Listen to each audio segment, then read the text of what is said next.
ചെറുപ്പത്തിൽ എന്നോട് ആരെങ്കിലും നിനക്ക് ഇഷ്ടമില്ലാത്ത ബ്രേക്ക്ഫാസ്റ്റ് ഏതാ ബീനെ ചോദിച്ചാൽ ഞാൻ ഒരു സംശയം കൂടാതെ പറയുമായിരുന്നു, പുട്ട്. എനിക്ക് കണ്ടുകൂടായിരുന്നു പുട്ടും കടലയും അതെ, പുട്ടും പഴവും അതെ. ഈ അടുത്ത കാലത്ത് കോവിഡ് സമയത്ത് ഒരു കുട്ടിയുടെ വീഡിയോ വല്ലാതെ വൈറലായിട്ടുണ്ടായിരുന്നില്ലേ? അവനോട് ഫേവറേറ്റ് ബ്രേക്ക്ഫാസ്റ്റിനെ പറ്റി എഴുതാൻ പറഞ്ഞപ്പോൾ അവൻ എന്താ എഴുതിയത്? I hate puttu, puttu breaks relationships.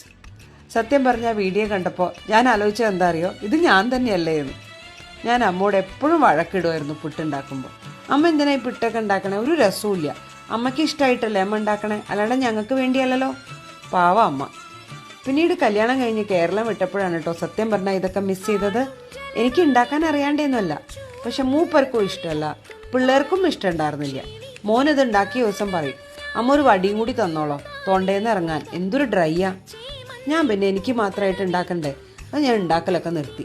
ഞാൻ അമ്മോട് നാട്ടിലേക്ക് വരുമ്പോൾ പറയും, അമ്മ നാളെ ഉണ്ടാക്കി വെച്ചോളൂ കേട്ടോ എന്ന്. ഇന്നിവിടെ അമ്മ ഉണ്ടാക്കാറുള്ള ഒരു എളുപ്പത്തിലുള്ള ഒരു കടലക്കറി, തേങ്ങയൊന്നും വറുത്തരയ്ക്കേണ്ട, തേങ്ങാപ്പാലൊഴിച്ച ഒരു ഈസി കടലക്കറി എല്ലാവരും ട്രൈ ചെയ്യണം. അപ്പോൾ താങ്ക് യു.